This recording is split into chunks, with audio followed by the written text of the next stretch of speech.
सरखार रायजो राजाफोरनि दरखार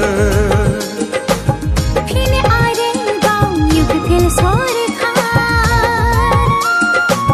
बयनिबो आंगो प्रमद सरखार शान्ति खौसेथिनि ट्रेक्टरनि सबियाव शान्ति खौसेथिनि ट्रेक्टरनि सबियाव भट होनानै देरहासारनो फै फिन आरोबाव प्रमद सरखार रायजो राजाफोरनि दरखार प्रमद बर' लं लिभ ट्रेक्टरनि सबियाव भट हो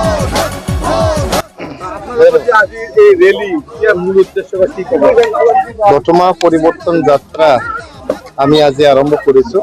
এইটো 100 কিলোমিটাৰৰ এটা দতমা MLA সমষ্টিৰ এটা অন্তৰ্গত যাত্ৰা হয় আৰু এই দতমা পৰিৱৰ্তন যাত্ৰাৰ দ্বাৰা দি আমি আমাৰ বড়োলেণ্ড অঞ্চলত চিৰস্থায়ী স্থাপন কৰাৰ কাৰণে আমাৰ বড়োলেণ্ড অঞ্চলত জাতি জনগোষ্ঠীৰ মাজত সমন্বয়ৰ যি এনাজৰীডাল এইটো আকৌ আনিবলৈ আৰু আমাৰ বড়োলেণ্ড অঞ্চলৰ সুৰক্ষিত ভৱিষ্যতৰ কাৰণে আৰু আমাৰ অঞ্চলৰ উন্নয়নটো ত্বৰান্বিত কৰাৰ কাৰণে এই যাত্ৰাটো হয়। বহু বছৰ এই যে আমাৰ দতমা সমষ্টি আছে য'ত মানে বড়োফা উপেন্দ্ৰনাথ ব্ৰহ্মৰ জন্মস্থানো হয়। এইটো যে এটা প্ৰেষ্টিজিয়াছ সমষ্টিত বিভিন্ন কাৰণত উন্নয়ন যেনেকুৱা হ'ব লাগিছিল তেনেকুৱা হ'ব পৰা নাই।